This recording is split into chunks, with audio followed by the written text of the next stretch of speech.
அமைச்சர் பதவியில் இருந்தால் ஒரு பலம் தான், இல்லைன்னு சொல்ல முடியாது.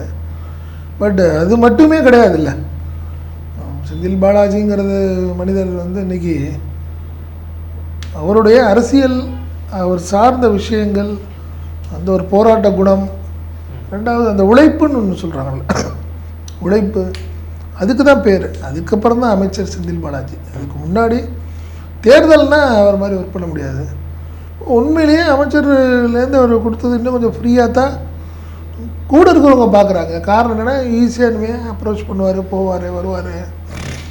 எலெக்ஷன் ஒர்க்கு ஒரு வருஷத்துக்கு முன்னாடி ஆரம்பிக்கிறதுக்கு ஒரு வாய்ப்பை உச்சநீதிமன்றம் கொடுத்துருச்சு அப்படின்னு தான் நான் பார்க்குறேன். கண்டிப்பாக ஏற்கனவே பார்த்திங்கன்னா ட்ராவல் அமைச்சராக இருந்தால் கூட செக்ரட்டரியேட்டு காலைல வருவார், மதியானம் கிளம்பி கோயம்புத்தூரில் ஃபங்க்ஷனை முடிச்சுட்டு தொடர்ந்து கரூர் முடிச்சுட்டு சென்னை நைட்டு, திருப்பி அடுத்த நாள் காலையில் சென்னையில் ஆரம்பித்து இப்படி தான் ஓடிட்டு இருந்துச்சு. இப்போ நீங்கள் என்ன ஈஸியாக அடுத்து கோயம்புத்தூர் விஷயங்கள், கரூர் விஷயங்களை கான்சன்ட்ரேட் பண்ணுவார். கொங்கு மண்டலத்துலேயும் உள்ள சில விஷயங்களும் கண்டிப்பாக கட்சி மேலிடம் அவருக்குன்னு சில பொறுப்புகளை கொடுக்கும் அப்படின்னு தான் சொல்கிறாங்க.